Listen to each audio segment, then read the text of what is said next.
Salut les amis. Donc j'avais envie de vous parler aujourd'hui un peu de mon voyage en Espagne, mais du point de vue de ce qui nous préoccupe sur cette chaîne, l'énergie solaire, donc photovoltaïque, mais pas que, et puis transition énergétique.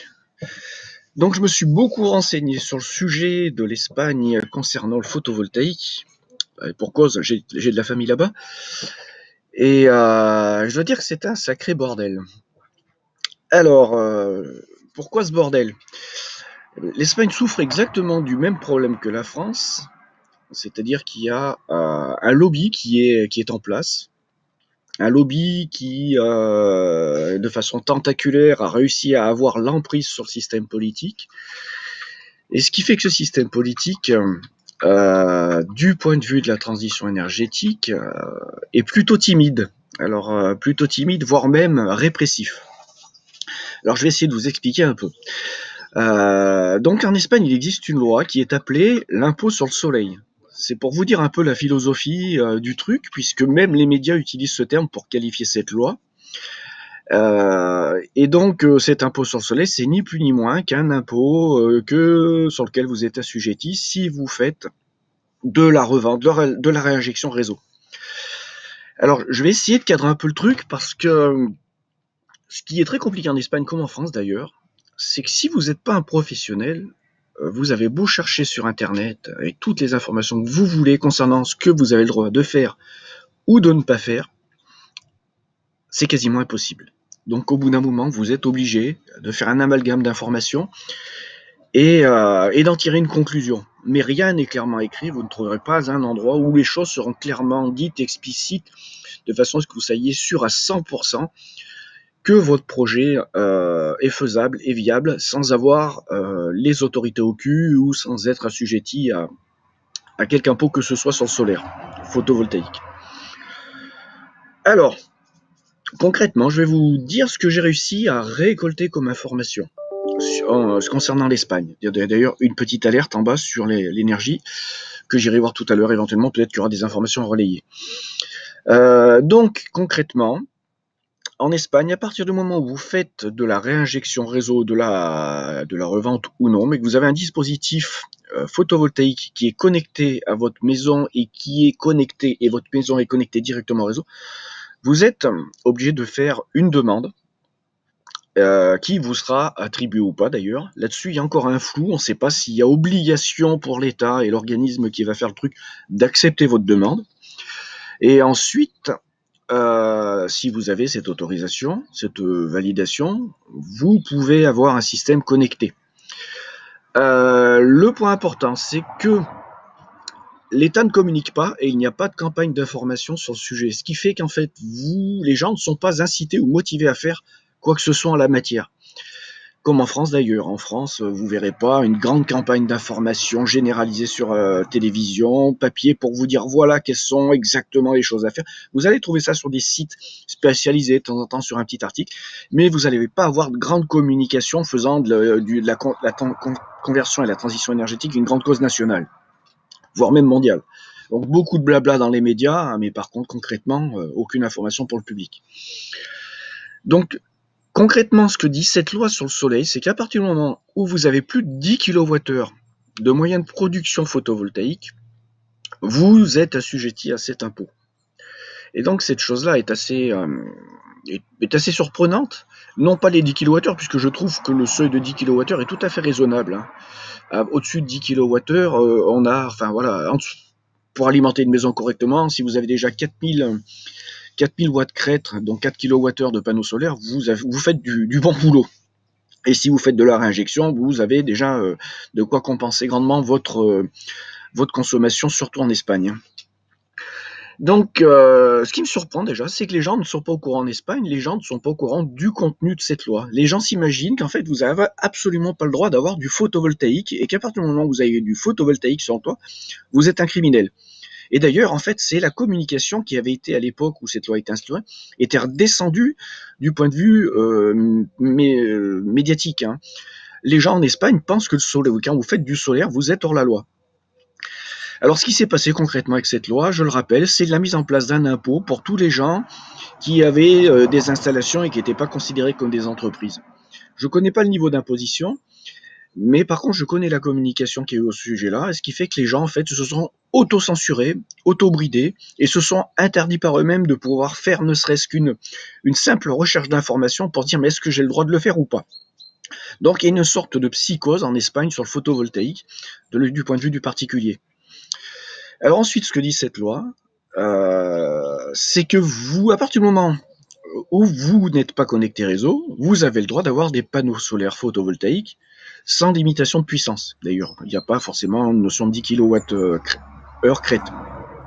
Donc si vous avez un système totalement autonome, avec stockage, batterie, vous pouvez faire de la réinjection. Vous pouvez auto-consommer, auto-produire et stocker votre énergie. Et donc à partir du moment où vous ne l'injectez pas. Alors concrètement, comment ça se passe en Espagne? Donc moi, je suis rentré en contact avec un des sites internet qui est certainement le plus connu en Espagne, le plus grand, qui propose toute une gamme de matos, qui a un site bien fourni avec plein de kits différents. Et je me suis dit, je vais les contacter, je vais voir avec eux ce qu'il est possible de faire. Alors, figurez-vous, ce qui est super intéressant, si les gens le savaient, c'est que déjà, la pause, cette boîte assure la pause. Alors par contre, je peux pas vous dire si c'est une boîte qui est qualitative, mais c'est une boîte qui est sur la pause. Et j'aurais demandé à combien ils allaient facturer la pause pour 12 panneaux solaires, donc 3000 watts crête en gros, plus onduleur, plus connexion. C'était 500 balles en gros. Et le matos, il y en avait pour 3005. Donc il y a 4000 balles en matos et en pause avec cette boîte. J'ai vu des réalisations qu'ils avaient fait dans ma région. Vous avez une installation qui fait de la réinjection et qui est fonctionnelle. Voilà, mais vous êtes toujours dans l'illégalité du point de vue de l'administratif si vous n'avez pas fait la demande. Alors la petite ruse de cette boîte, c'est qu'en fait ils utilisent un système qui fait de la réinjection réseau mais qui ne réinjecte pas. C'est-à-dire qu'ils ont un boîtier qui contrôle la puissance consommée par votre maison, et ce boîtier va communiquer avec votre onduleur, et l'onduleur va brider la production strictement à votre consommation. Ce qui fait que, de ce fait-là, vous êtes connecté réseau, mais sans faire de réinjection. Alors, du point de vue légal, c'est pas légal. Par contre, ce qui est intéressant, c'est avec ce dispositif, il n'y aura pas moyen de détecter une tension qui remonte en sens inverse. Concrètement, alors cette boîte, j'aurais essayé de pousser le bouchon un peu plus loin et bon, ils donnent quelques brides d'infos, ils disent non, nous, bon, voilà. Alors, donc je comprends l'embarras des Espagnols face à cette problématique du solaire. Par contre, les systèmes comme le mien, c'est-à-dire batterie sans réinjection réseau, ils sont tout à fait viables. Mais les Espagnols ne le savent pas. Les Espagnols pensent que même si tu as des batteries, même si tu as un système qui ne réinjecte pas, tu ne peux pas faire l'installation et donc tu peux pas gratter de quoi que ce soit en rentabilité, en amortissement par rapport au solaire en Espagne. Alors pour vous donner un ordre d'idée sur ce que pourrait fournir le solaire en Espagne, vous prenez par exemple 3 kW crête de panneaux solaires en Belgique. Vous allez être sur une production, 3000 kWh par an, 3000, 3005. Vous allez dans le centre de la France, vous êtes à 3005. Vous descendez dans le sud de la France, vous êtes à 4000. Vous descendez dans le sud de l'Espagne, vous êtes à 4500. Et 4500 kWh par an de consommation, c'est en gros ce que consomme une famille tranquillou en Espagne avec 4 personnes. Donc c'est assez hallucinant. Avec l'ensoleillement, le niveau d'ensoleillement en Espagne, de voir l'absence totale. Mais bon, c'est logique, le niveau de corruption et de pourriture du système politique en Espagne est au moins équivalent au nôtre. Alors, j'aimerais vous faire d'ailleurs une petite. On va prendre un peu de hauteur. Donc, je suis allé cette année en Espagne en avion. Et durant tout le trajet, j'ai passé mon temps à regarder par les hublots. Alors, ce que j'ai vu, c'est qu'il y avait énormément de retenues d'eau, de bassins d'eau et de barrages. J'ai vu qu'ils n'étaient pas vides, pas secs, contrairement au mois de février où je les voyais quand j'y suis allé de la même façon. Et pour le même endroit, je les ai vus en très sale état, hein, assez vide, c'est bizarre. Alors, beaucoup de rétention d'eau, beaucoup de moyens. Alors tout ça, c'est pour l'irrigation, étant donné qu'il y a beaucoup d'agriculture dans la zone méditerranéenne, mais également pour alimenter les villes, les grandes villes, et y compris avec des fois des villes, certaines villes qui vont avoir une population jusqu'à multiplier par 7, 8, 10 pour la période estivale. Vous prenez par exemple Benidorm, vous devez être à 60 000 habitants en hiver, et puis vous passez à des 400 000 habitants, 500 000 habitants en plein été. Donc, on va prendre un peu de hauteur, et là on va aller, on va aller dans le bled, qui est mon bled en Espagne. Donc, on va prendre un peu de hauteur, vous allez voir un peu. Donc là, vous avez la mer Méditerranée. Vous devez avoir Carthagène qui est par là, voilà, vous avez Carthagène. Là, vous avez un brin de mer, et puis vous avez Murcie. Murcie, donc, qui est une agglomération, on va dire, je dirais 200 000 habitants avec la périphérie. Alors, on continue sur cette agglomération. Donc moi, il se situe d'un petit village là, enfin d'un petit village, avec la zone industrielle qu'ils ont pondue à côté. C'est plus un petit village. Je vais réduire ma photo. Alors, ce que vous pouvez vous voir peut-être une fois qu'on va zoomer, c'est qu'il y a effectivement, alors là, c'est pas les bassins de rétention d'eau, c'est quelques piscines. C'est un peu normal. Là-bas, l'été, c'est des chaleurs épouvantables. Donc, on voit un peu au niveau agriculture, des vergers, c'est des agrumes hein, principalement, mais qui pour la plupart sont laissés à l'abandon, étant donné qu'ils ont les mêmes problématiques que nous, c'est la rentabilité en Espagne.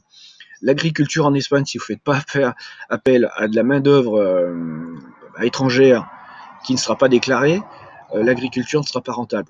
Et donc, voilà quoi. Donc en fait, ils laissent tomber en friche vu qu'il n'y a pas de rentabilité à avoir du citron ou de l'orange. Donc ce qui est super bien pour la population, parce qu'en fait là-bas, à la bonne période, vous avez juste à aller dans les vergers à côté en passant, vous tendez la main et vous bouffez des oranges qui sont grosses comme ça, et des citrons qui sont de la même grosseur, et qui sont non traités, qui sont nature. Et franchement, moi j'en ramène de temps en temps en France quand j'y vais en voiture, les citrons et les oranges, vous les conservez un temps de fou, quoi, non traités. Mais ils sont de saison. Alors, donc, ce que je voulais vous dire, voilà, c'est qu'en fait, si vous regardez, on va essayer de se rapprocher. Hein, on va regarder un peu les toits. Et vous verrez pas de panneaux solaires photovoltaïques. D'ailleurs, vous verrez pas grand-chose qui corresponde à de l'énergie solaire. À ma grande surprise. Et c'est là où on va basculer sur l'autre sujet, qui est le solaire thermique. Alors, tiens, on va aller ici. Peut-être que on va voir ici, on voit quelque chose. Non, là, ça doit être une table. Alors, ce qu'on va faire, c'est qu'on va aller un peu par là, et on va essayer de trouver un dispositif. Attendez, comment je vais faire? Je vais faire comme ça. Voilà. Ça, c'est dans mon village. Donc, ce que vous voyez ici, c'est une réserve d'eau qui est sur le toit de la maison. Donc ça, c'est un grand standard en Espagne, à une époque, qui maintenant disparaît, c'était cette réserve d'eau. Alors, à l'origine, cette eau était alimentée par des camions-citernes. Donc là, c'est une petite réserve, 100 litres apparemment. Mais il y en a qui font le double, le triple, il y en a qui en ont même le double, deux à l'un côté de l'autre. Et ce système-là, c'était, on va dire, l'ancêtre du chauffage, enfin de l'eau chaude sanitaire solaire et photovoltaïque, enfin et solaire en Espagne. Parce qu'inutile de vous préciser que lorsque vous êtes en Espagne et qu'il fait 35 à 40 degrés à l'ombre, et donc qu'au soleil, les matériaux qui vont être là à fixer la chaleur vont monter à des températures bien supérieures, que l'eau qui se trouve là en plein après-midi, elle sort, elle est à des températures de folie. Donc, pour revenir au sujet de ce solaire photovoltaïque et thermique, c'est que si vous regardez sur le toit des maisons, il n'y a aucune interdiction et information non plus, mais les Espagnols peuvent parfaitement et de façon tout à fait légale installer des dispositifs qui vont leur produire du solaire thermique, hein, donc pour avoir de l'eau chaude sanitaire thermique, mais ils ne le font pas. Alors pourquoi ils ne le font pas? En fait, c'est que il n'y a pas de communication en ce sens et ça fait pas partie de leur culture. Les seuls édifices où vous pouvez voir ce genre des installations que je vais vous montrer d'ailleurs, ce type-là. Alors je sais pas ce modèle-là, c'est pas ce type-là forcément, mais c'est ce type-là. Ça va être sur les hôtels. Et d'ailleurs, sur les nouvelles constructions, apparemment, il y aurait une norme qui imposerait d'avoir du thermique pour produire l'eau chaude sanitaire. Mais c'est que je suis pas allé vérifier, c'est ce que m'a dit ma famille. Mais vous voyez ce genre de dispositif en Espagne, vous allez le trouver systématiquement sur le toit des hôtels, très massivement, mais par contre sur les maisons, négatif. Alors que un dispositif technique de cette façon avec un ballon de 100 litres va être à 1000 euros, 150 litres 1500, et puis 200 litres 2000 euros.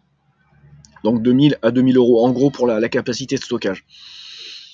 Alors pourquoi je me suis penché là-dessus? Parce que ma famille se posant la question d'investissement par rapport au coût de l'énergie, tout a été privatisé en Espagne, donc l'énergie c'est quelque chose qui devient hors de prix.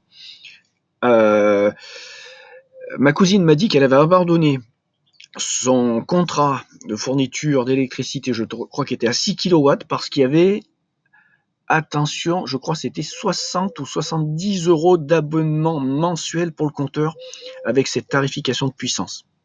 Accrochez-vous, hein. Et donc ils sont passés à 3,6 kW et ils arrivent à faire tourner y compris une clim avec ça, vu que c'est indispensable d'avoir cet outil-là là-bas, si vous voulez pouvoir dormir la nuit. Donc je leur ai dit, si vous hésitez sur le photovoltaïque, et je comprends, regardez de ce côté-là, regardez ce matos-là.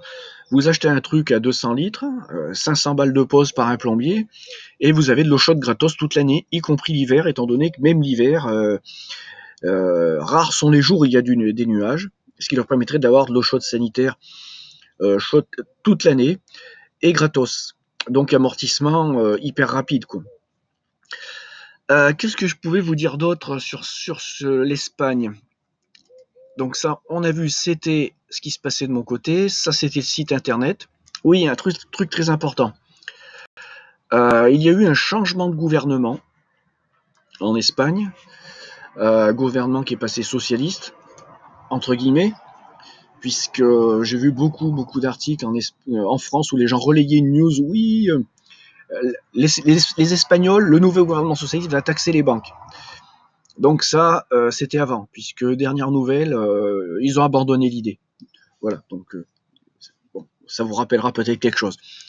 Mais bon, l'article a beaucoup tourné sur Internet. L'Espagne va taxer les banques pour financer les retraites. Non, voilà, tout ça est tombé à l'eau. Concrètement, ce qui se passe en Espagne, gouvernement socialiste ou pas, c'est qu'ils vont augmenter les taxes et augmenter les impôts, les prélèvements, comme tous les États de l'Union européenne le font. Ça, c'est la réalité. Hein. Ça, c'est voilà, on est dans le réel avec les socialistes. Après, autre sujet, je vais le dire aussi. Il y a eu une rencontre 15 jours après la mise en place de ce nouveau gouvernement avec Monsieur George Soros à Madrid avec le Premier ministre espagnol socialiste. Réunion secrète, mais étant donné, pour ceux qui sont un peu informés, que Soros s'occupe de financer les réseaux qui permettent aux migrants d'arriver en Europe, on peut supposer, et effectivement, hein, ça s'est traduit par la suite, que la rencontre avec Soros était en fait pour faciliter l'arrivée des migrants en Europe via l'Espagne. Ça c'est la réalité tout de suite. Alors, concernant cette fameuse loi sur le soleil, donc le gouvernement socialiste voudrait réformer cette loi sur le soleil pour que les gens qui ont des installations solaires qui ne sont pas des professionnels puissent revendre sans être taxés, enfin réinjecter sans être taxés, mais c'est pas gagné. C'est pas gagné puisque l'ensemble de la caste politique espagnole quasiment est dans le même état de déconfiture que la nôtre. Et étant donné qu'en fait la majorité au niveau de l'Assemblée et des instances qui permettent de prendre des décisions est pas totalement acquise. Donc il y a une information qui circulerait sur une réforme de cette loi, mais pour l'instant rien de concret. Voilà, alors moi je tenais à vous parler un peu de l'Espagne du point de vue énergétique et transition énergétique, puisqu'en fait on s'aperçoit que la transition énergétique c'est un vaste débat, c'est une vaste communication médiatique à l'encontre du public, mais du point de vue effectif et des instances et des autorités politiques, tout ça reste une vaste blague, Espagne y compris. Voilà, allez, Si jamais si vous avez des questions, des remarques, des observations, peut-être vous connaissez mieux le sujet que moi. Je l'ai beaucoup gratté pour savoir ce qui était le vrai et faux. Je suis toujours pas certain d'avoir saisi l'essence et la réalité de la situation. C'est pour vous dire le flou total dans lequel nous laissent un peu les autorités politiques, y compris en Espagne, pour que les lobbies continuent à se gaver grandement. Allez, à plus.